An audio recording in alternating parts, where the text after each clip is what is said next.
And now, our speaker, Graciela Vasquez.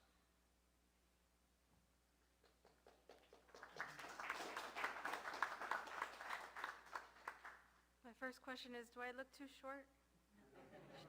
No? Okay. I just wanted to make sure because I'm like, okay. I think I'm going to do that. All right, there you go.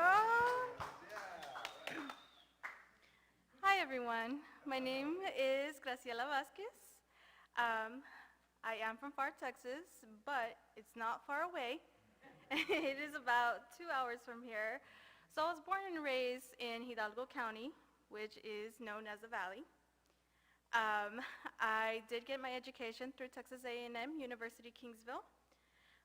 Before I give my little spiel about the Purple Door, I want to talk a little bit about myself. In my head, and I'm going to just go along as I go, remember key moments of, before I became an adult, okay? And it is related to the topic, I swear. I'm not going to talk about this art project I had one time, no. So, and before I start, I am going to talk about domestic violence and sexual violence. I know this conversation can be a little bit heavy, so please focus on self-care. If you feel like this conversation is very overwhelming, I will not be offended if you guys step out, okay? So, I remember being about 8 or 9 years old, right? I was sitting in the living room with my 2 older brothers, Alex and Juan, shout out to them. And the 3 of us were just sitting there, listening to our parents argue in the room. This happens daily, it happens nightly. We hear things in the room, I never see it, but this night felt very different. And the 3 of us were just sitting there, and I told to my oldest, and I feel guilty to this day for asking him to step up and be a parent figure. But I turned to him and said, can you make them please stop fighting? I feel like something's going to escalate. Something's bad's going to happen. And then my 2 brothers had the bright idea saying, you're the youngest. They're not going to argue if there's a child around. So I was just like, okay. I walk in the room, shaking, scared.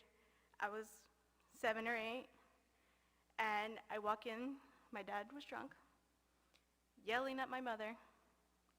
My mom was yelling back, tears in her eyes. And I go, Mom, Dad, can you please stop fighting? It's like I wasn't in the room.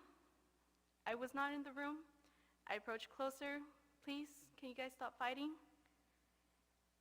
My dad gets up, looks like he was gonna charge towards her. My mom gets one of the empty beer bottles, crashes it, and points it towards him. That's when my oldest brother stepped in and went to my dad, told my mom to put the bottle down, and said, if you touch her one more time, I will be the one hurting you. So that was around 8 or 9, right? From there, my dad never laid a finger if my brother was around. My brother was about 13, 14, right?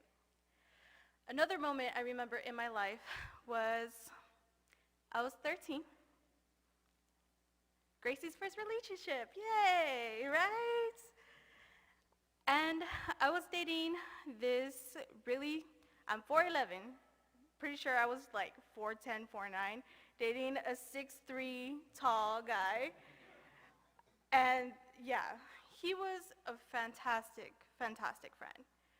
And I was so excited. I was just like, this is my first relationship. I hear stories about, people who are in love, stay together when they're kids, and they go through all these years, and they're, sitting in the wheelchairs together, holding hands. That's gonna be me and him for forever, right?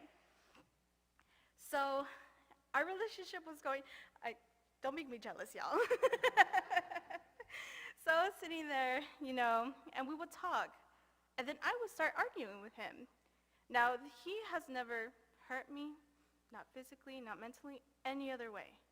It was me, and I will say this, and I've apologized to him to this day, who would start the arguments, who would start getting overly jealous. Give me your Facebook password, because Facebook was a thing at the time.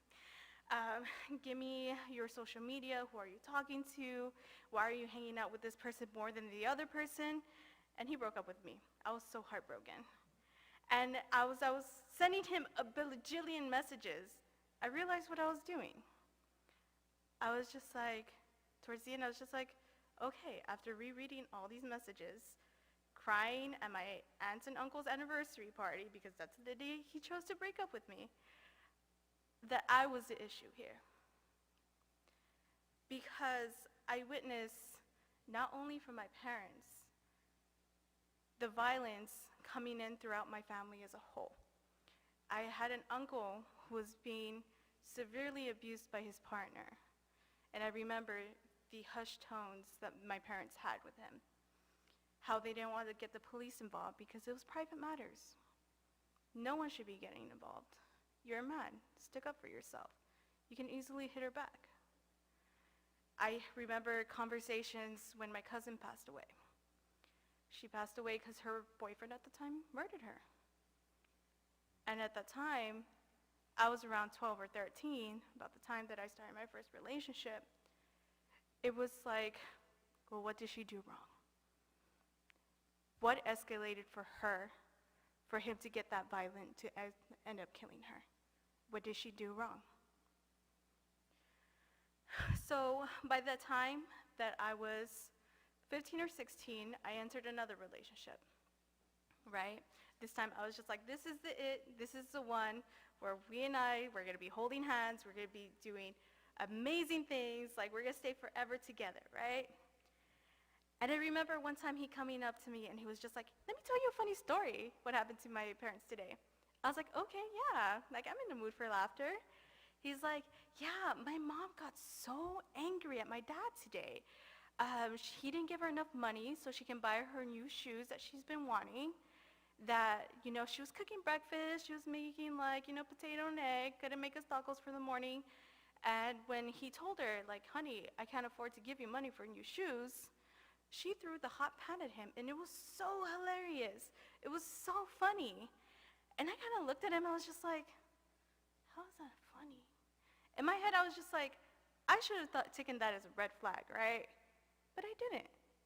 Because for me, that violence was so normal at that point that I didn't even know any better. So I was just like, yeah, that's so funny. In the back of my head, I was like, oh, I wonder if his dad's okay. Did he get burned? What's going on? So I ended up being in a 3-year relationship with this person. And it went from high school to college. And I am glad at the time that I put my foot down, because if I would have stayed with him longer, I would have known for sure it would have escalated to physical abuse. All the signs were there. He used isolation. Why are you hanging out with your friends?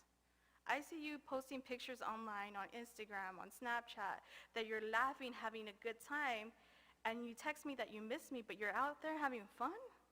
You should be here with me. You should be only with me. You don't have time for your friends. You need to work in our relationship. He used a lot of emotional abuse. Gracie, you're stupid. I don't understand the things that you're interested in, because I was into like cartoons, and I was into like The Nanny at the time. Oh, I love The Nanny. Friend Fine is one of my favorites. And he would look at me, he's just like, that's stupid. Like, why are you into these shows? Those are for old people. No offense. That's his words, not mine. He's just like, you're dumb. Everyone in the school is going to look down on you because your interests are weird. So I stopped watching the things that made me happy. I stopped reading the things that made me happy. And I would only watch the things that he would tell me to watch. I would only read the things that he would tell me what to read. He would do a lot of intimidation. He would use, different body languages to make him. I was 4'11", he was like 5'3". He wasn't that much taller, for the record. But he would try to make himself taller. When I was sitting down, he would stand up, and then whenever he wanted to use any form of intimidation, that's when he would hover over me, right? He would, snap pencils, because I was in high school at the time, in front of me whenever he was angry or upset. He would slam doors in front of my face to let me know that he was angry and upset. He used a lot of his connections at school as well, so they can bully me whenever I made him upset. He had this big group of friends, and whenever they were around, they would laugh at me, make fun of me, call me short, say I was fat. And I was way skinnier back then. I thought I was fat. So I was just like, okay. So there was a lot of things going on that when we went to college, it just got a little bit worse, right? There was this anonymous app called Yik Yak at the time, and he would post things about me there. And I knew it was him, and he knew that he was doing it on purpose. Even if the other 100 kids at school didn't know who I was, he knew he did it to target me specifically. And that's the thing with domestic violence and the whole entire power and control.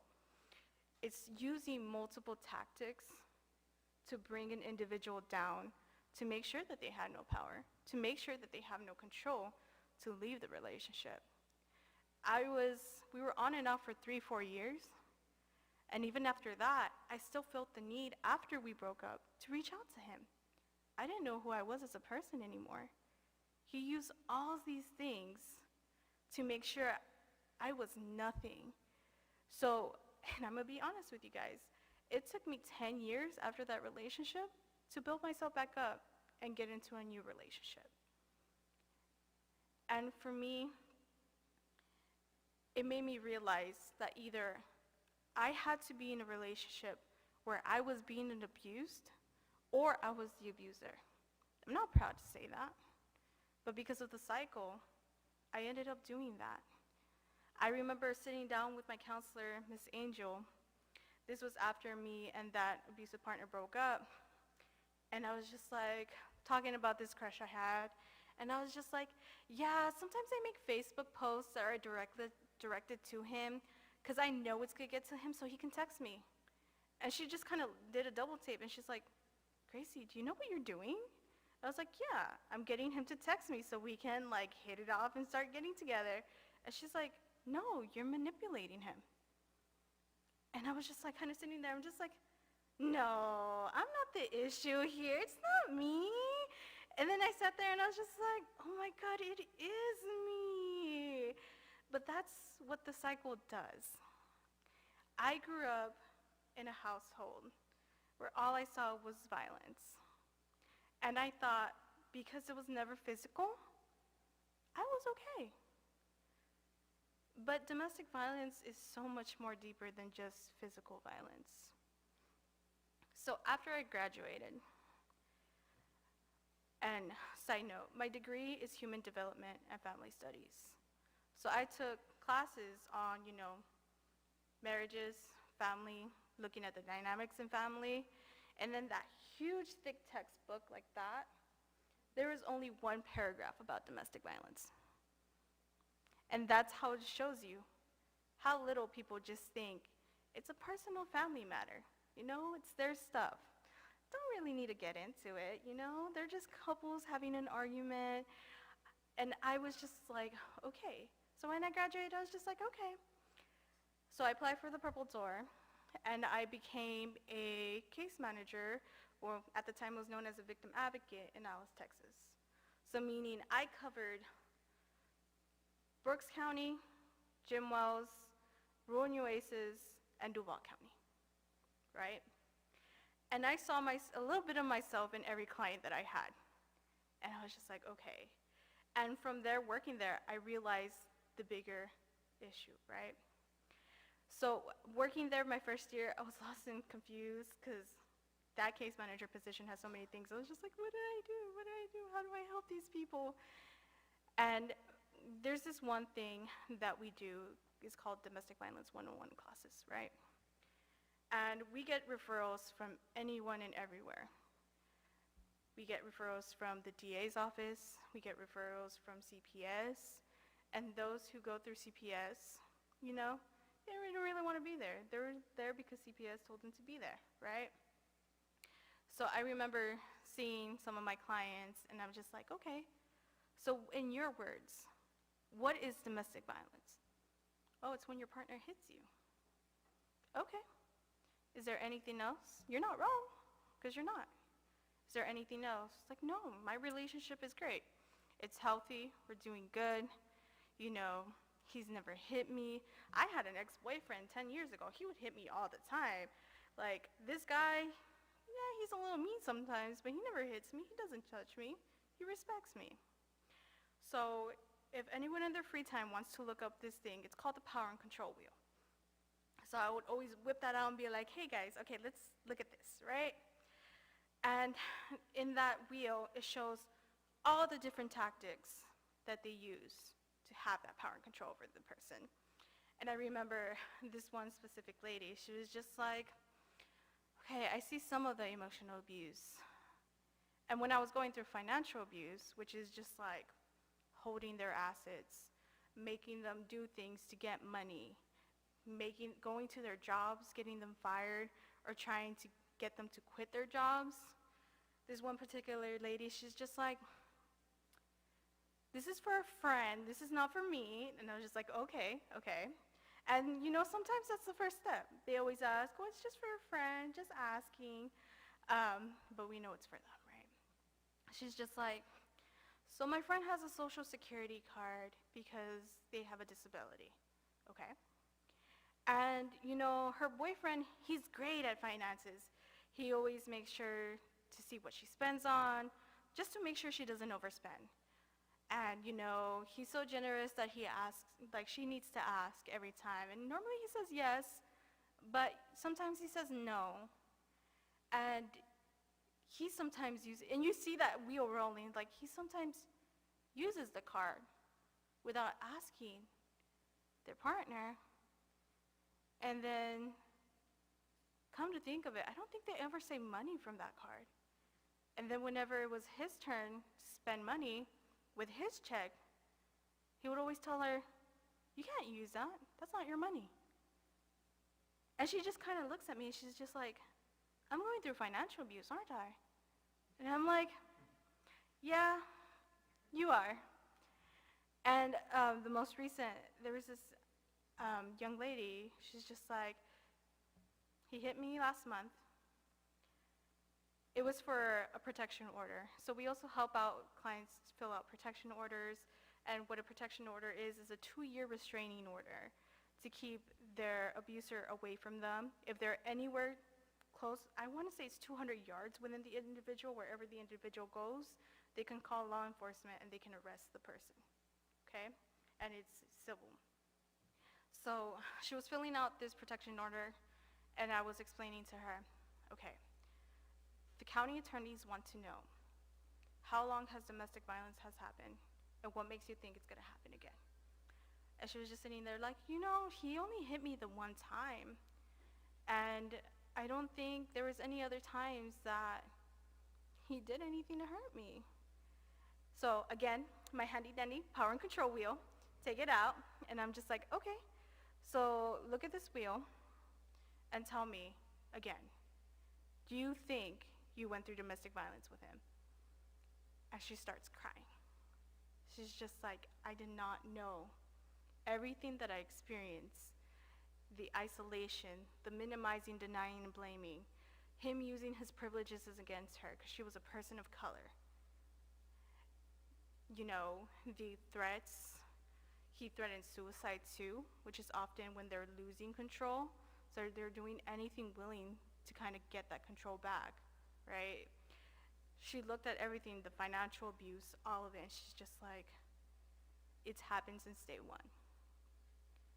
And because her home life, she also grew up with watching domestic violence growing up. And, you know, she thought, as long as I don't get hit, I'm perfectly okay, right? So you see those lights flicker in those clients' heads, just realizing it's so much more than just the physical abuse. So for me personally, I did case management for 4 years. And I have seen clients who have, you know, as soon as they get physically hurt one time, they leave. And it's it's wonderful. They have the perseverance to do so. I didn't leave the first time after I noticed all those big red flags. On national average, it takes 7 to 8 times for a person to leave a domestic violence situation.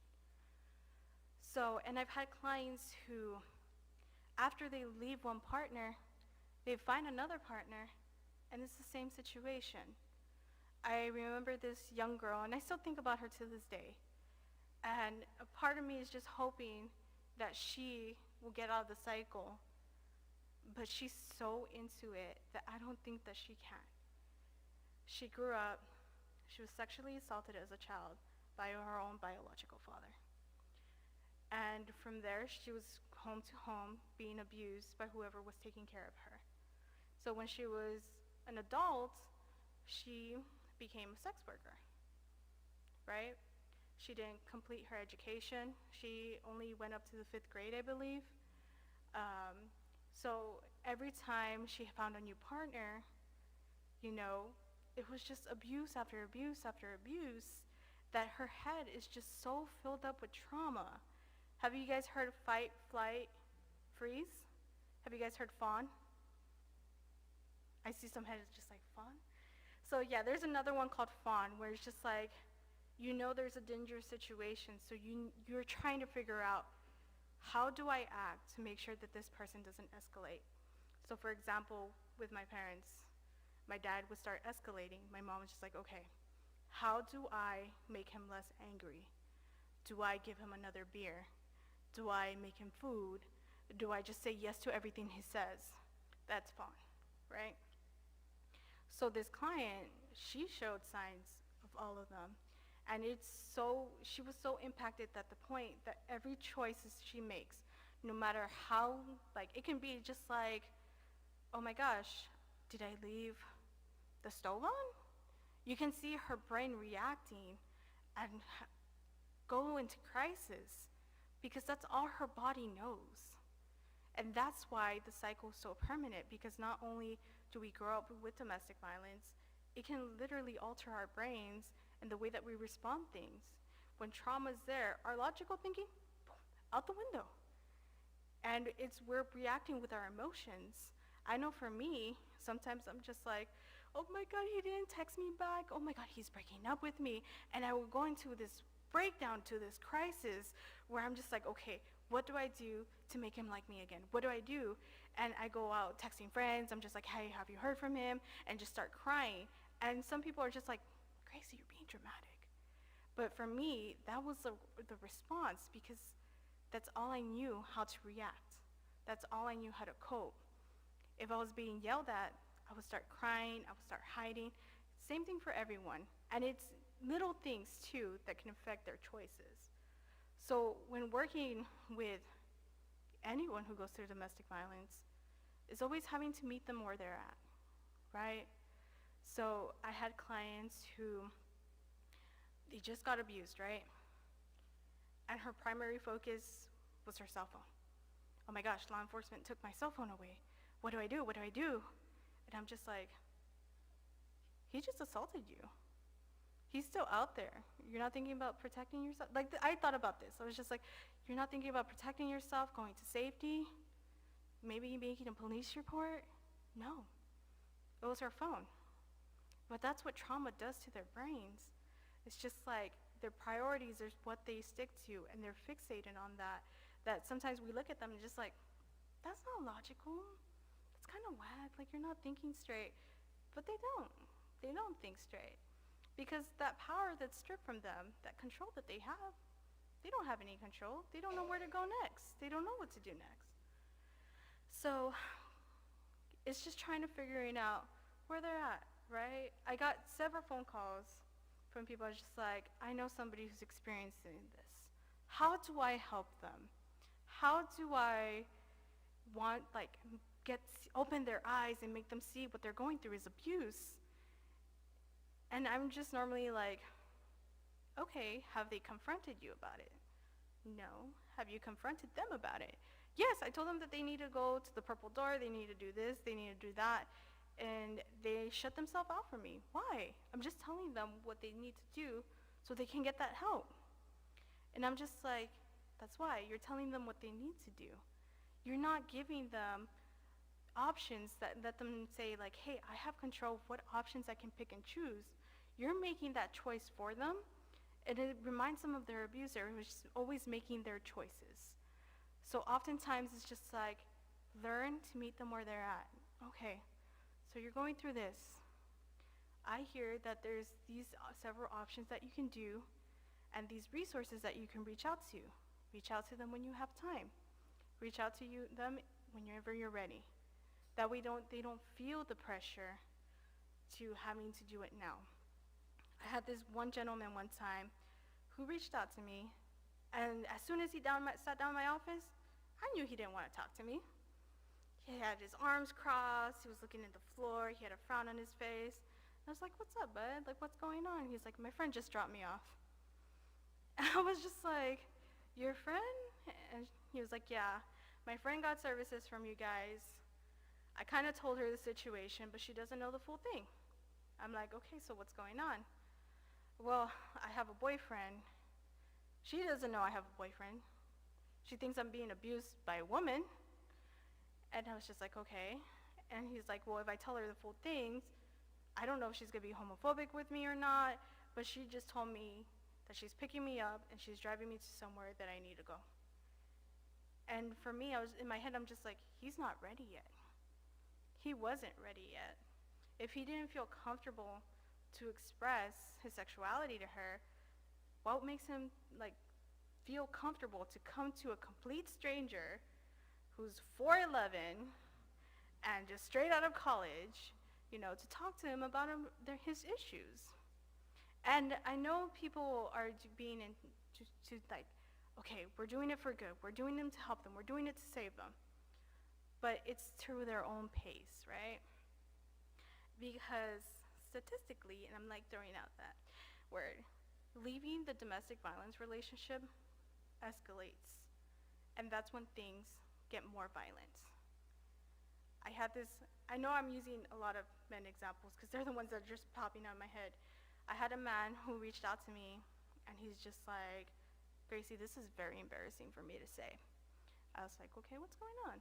He's just like, I told her that I was leaving her. She showed up to my work and pulled out a knife on me and said, if you're leaving, I'm killing us both right now. And I just told her what she wanted to hear. And, I got in trouble with certain people that I was working with because they thought that I was just caving in. They thought that, that I couldn't take it. And the one thing that he heard a lot was, you need to be a man. You can't let this woman take over you like that. You need to be a man and step up. And I remember his face being so red when he was telling me that because he was so embarrassed. And it's not only with men, it's for anyone who goes through our agency. The number one thing is just like, I'm embarrassed because I did something to be in this position. And oftentimes it's that reassurance. It's just like, you did not do anything to be in this position. These are the actions of another person who you thought that you loved to come and hurt you. And sometimes, they're with that reality. It's just like, no, I did something. He told me I did something, so it's my fault. So oftentimes when I tell people who reach out to me, it's like, what else can I do to help them? It's just also give them the reassurance that it's not their fault, that those were their actions of the person that's hurting them, and it's not the one who's going through the abuse as well. And sometimes those are just the words that they need to hear. I've had people who came in when I first came in, day one, they're like, okay, I want services. They disappear, and I'm just like, oh my gosh. And they come back 2-3 years later. It is a journey for that person who needs that assistance and guidance, and sometimes it's frustrating. People who go through domestic violence, thinking about this other particular person, her family cut her off.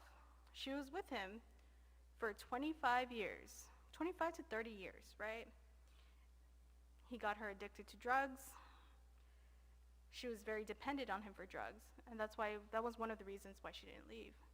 He would always abuse her whenever she did try to leave. And when I worked with her last year, she's just like, Gracie, I think I'm finally ready to let go. And I was just like, okay, perfect. She had been getting services with us for the past 7 years. So not only did she see someone before me, but she saw the person before her too, right? So I was just like, okay, perfect. Like, she's saying this, she's making this move, like we're gonna go on it, right? She gets her own apartment, she pays her own bills. She's like, okay.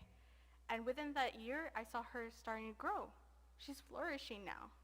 She's like, Gracie, I'm like 50 something, my back hurts all the time. But you know, I'd rather deal with this pain of struggling with my bills and doing all these other things than rather being at over there with him, for him telling me all these horrible things about me and my body. And I'd rather deal with this struggle than that struggle. And I'm just like, okay, good. But you can see little moments there, here and there, where she's like, whenever she feels weak, she's like, should I go back with him? In the back of my head, I'm like yelling, no, no, pull out a red sign, no. But for her, because she feels weak and vulnerable, and he's the only thing that she's ever known, you know, she's just like, I want to go back, because he would pay my bills. He would do all these things, and he would take care of me. He would give me drugs so the pain can go away. And I'm so glad she's not back with him. And she is doing amazing. Like, you can see the color on her face and stuff like that. And it only took her, what, 25 to 30 years to finally leave? Which is, you're thinking, it's like, man, that's a long time. But it's just meeting them where they're at. She took services for 7 years. And I'll talk about her services later. But she was like, on this timeline, she's like, I know what's going on. I know it's domestic abuse. It's just so hard to leave. And then she would be gone for months, and that's when you know when she would relapse and start using drugs again. And then we will see her again a month or two later, black and blue, and she's like, he beat the crap out of me again, Gracie. And I'd be like, okay, all right. And she's just like, I'm not ready to leave yet. I'm not ready to live yet, until last year, which I was just like, oh, thank you. I was just like, oh, yes. But, you know, her situation speaks to many people all across the board. I know I've had multiple conversations with a lot of people everywhere, because I'm very talkative, and I'm sorry if I talk too much. But I've met people with different gender identities, races and stuff, and it's just like, no matter who you are, this affects everybody. I know I talk about me, and I mean, my mom's from Mexico, my dad's a US citizen. Like, you might think like, oh yeah, it's the culture. But it's not only my culture, it's everyone else's culture that this happens in. It's been going on for decades, centuries. And it's just like, it's so normalized to the point that we just don't think it's a crime. It's a legal crime. Whenever I do classes too, I'm just like, okay, so a red flag would be somebody with a criminal record. Why do you think? Well, somebody who does drugs, or maybe if they were smoking pot, you know, they might not be the best person to deal with, and they're saying robbery, drugs, and all these other things. And I'm just like, do you know you can get arrested for family violence, right? And they're like, oh yeah. So whenever we think about crime, we don't think about like, first thing, oh, they robbed something. They did drugs. They got caught with drugs. But we don't think domestic violence. I had a lot of clients that said, oh, there's the ones, I'm just like thinking about particular, I can see their faces while I talk about them. She's like, Gracie, I knew he had a criminal record. He was on probation. He just got out of prison. But I thought because, you know, he did something with drugs, because I know he used to use back then. I didn't know it was because he set his ex-girlfriend's house on fire. And I was just like, he did that? And she's like, yeah. And he almost set my house on fire too last week. So it's just like, okay. And some people just don't make the connections and dots, right? Because it's not something that people think about. It's not something that people talk about. Because like I said in the beginning, it's a family issue. Why should I get involved in other people's affairs? They're probably just having a little lover's quarrel. They're just, you know, who's gonna make dinner tonight? And we don't see what goes on in their relationship at all. So whenever people come to me and say, like, how do I help them? Do I tell them to leave? I'm just like, no matter what individual you know that's currently going on through this, they are the expert in their relationship. they're the ones who knows what's going on behind closed doors. There can be multiple reasons as to they don't leave. I'm remembering this other case where, she never left because he kept on getting her pregnant. And then if she wanted to get anything for the kids, she would have to perform sexually in order for her to even get formula.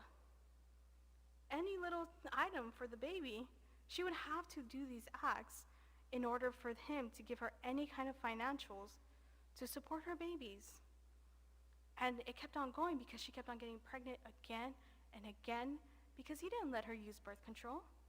They never used any type of birth control whatsoever. And that's one way to keep power and control. So I know sometimes people hear stories just like, oh, she has 12 kids, that's crazy. Like, she must be a freak. But in reality, we don't know what's going on. We don't know if there's something going on deeper in there because they're the experts to their own story. And sometimes, like I said earlier, they're embarrassed to share their story because of those little comments, like I said earlier, like, oh yeah, she's probably a freak. She's going to be too embarrassed to say what's really going on. We're already labeling her as something else, so why would she come forward? So a lot of it's just like presenting empathy towards the other person and being patient with them. And at the beginning, I'm not a very patient person. I'm like there waiting at Starbucks. I'm just like, oh my God, hurry up, give me my drink. I need to go. But we have to have that patience and empathy towards the other person so they can start growing and flourishing to what they need to be. So if there's any takeaway from this, if you know somebody, just plant that seed. Just let them know, like, hey, I don't know what your situation is. If you don't want to talk to me yet, that's fine. But know that there is help out there, and, whenever you're ready, we can talk about it, right? So I'm going to talk a little bit about our services. I know I've been an educator for 3 months, but for what I do in my role specifically is do little talks like this, have conversations about my experiences, what I've seen here in this area, and just kind of bring awareness to the conversation. But we also have case managers and a shelter. So our shelter is a 24-hour shelter. We are a no turn away shelter, meaning if somebody's coming and they're trying to leave immediately and we have 80 people in their shelter, we're not going to turn them away. We're going to find a space for them to be there, open for them, available for them, to make sure that they don't go back to that dangerous situation, right? We have free and confidential counseling services. So we have some wonderful counselors there at shelter in our outreach areas as well to provide that counseling services, whether it's something that's happening right now or something that happened years ago and they're still trying to deal and cope with what happened back then. There's this, I called her my little old lady. She's so sweet. She's about in her 90s and she still gets services with us because things that happened when she was 10, right? And she's the sweetest person ever. And she's always like, I appreciate you guys. I just like someone to kiki with. I'm like, okay, that's fine. But, it's helping her deal with their feelings because our feelings are valid. And if we experience something like that, we want to take care of ourselves as well, right? We also have our caseworkers or also our advocates who do a whole range of things. We don't have a legal advocate anymore. They're all the same. We help with any legal services. So let's say they do have children and they're trying to figure out custody. We can get them connections with attorneys to figure out what they can legally and not legally do. I know we also have a partnership with Texas Rio Grande Legal Aid, who would represent our clients and go with them to court. And it's any type of court. It's protection orders, divorce, custody. I know we have to do immigration a couple times because a lot of immigrants are scared that because they're not legal in the United States, but they're going through this domestic violence and they may make a report, they're going to get deported. But side note, they can get a visa because they're going through, violence, which is illegal. So, yeah. I know that we also help with housing assistance. So people who go to our shelter, it's not like you're here for 1 week and then you got to get out. As long as they're complying with our services, we can help them arrange with housing situations and help them realize, okay, so there's these different options, and sometimes they don't want to stay with Corpus. So we help them relocate to places outside of Corpus. We help them relocate to San Antonio and different states. And we help them they stay in their shelter as long as they need to be situated. We do hospital accompaniments, and I'm gonna kind of like advertise this. We do have a volunteer program for our hospital calls. So basically if somebody gets sexually assaulted, they have a right to have an advocate there. It's there in the state of Texas that says they have a right to have an advocate there. And what we do is we have volunteers. So whenever we get a hospital call from our St. Exerms, which means a sexual assault nurse examiner,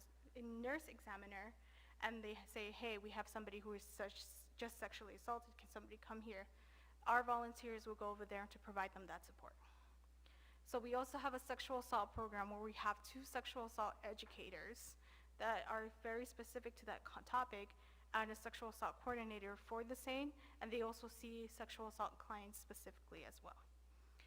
And then we also help out, well, there's a lot of things that we help out. We help out get them their their birth certificates, Texas IDs back for free. We help with waivers when they're relocating. And there's like sometimes some weird things there. I know one time I had to help someone change their social security number because he had it, and he was using her identity, right? And it's crazy because once we think we've narrowed down, it's like, okay, this is what we can do and we can do. And then we hear a crazy story about how like he steals her identity, and now she's like living in Kansas while she's still physically living in Texas, but he's using her. So it's just kind of navigating through all of that stuff. So that's what our case managers do. It's like, okay, so what happened? You need to break a lease. Okay, because you're living there, but you don't want to get in trouble or him find out. We can help you with that process as well. So they are fantastic. I was fantastic, but they were fantastic. They're fantastic of helping them figuring out what their next steps are to safety and what their next steps are to healing. And then what else? Yeah, shelter, the case managers, our sexual assault team. Trying to go through like my little dictionary. But yeah, we are long-term services. So like I said earlier, that client has been seeing us for 7 years. As long as they're still seeing with us and they need assistance, we can still see them. We're long-term assistance. So, and because we know the dynamic and we know that people get re-victimized, whether it be the same perpetrator or abuser or a different perpetrator or abuser, we don't judge. We know how the cycle is. A lot of us who are in this movement have been in that cycle and just want to help others like the way that we wish to be helped when we're younger. So yeah, I don't know how long I took. I'm sorry, I kind of went on the whole entire spiel. But if you guys have any questions in particular, any like hypotheticals, if this were to happen, a lot of times I tell people I'm not an attorney, but what I've seen, feel free to ask me anything. I am more than happy to answer any questions, any concerns. I know every story is very different, every conversation's different, and being an advocate for 4 years, I bent in multiple different ways. I had to twist my limbs and stuff because it's not just one clear cut with domestic violence. It's just like you get a piece of paper, you wrinkle it, and you're just trying to put everything to piece. It's a lot. But thank you guys so much for hearing me talk today. I really appreciate y'all. I know one of the main steps to help people is just learning more about the conversation, understanding about it. That way, if like you hear somebody say something about domestic, like, oh yeah, I remember that one time there was a short girl talking to us about it. She said something about the purple door, and yeah, you can go ahead and call them and figure it out. Yeah, sometimes it's just saying little things like that that bring up people and encourage them. Yeah, so thank you guys so much.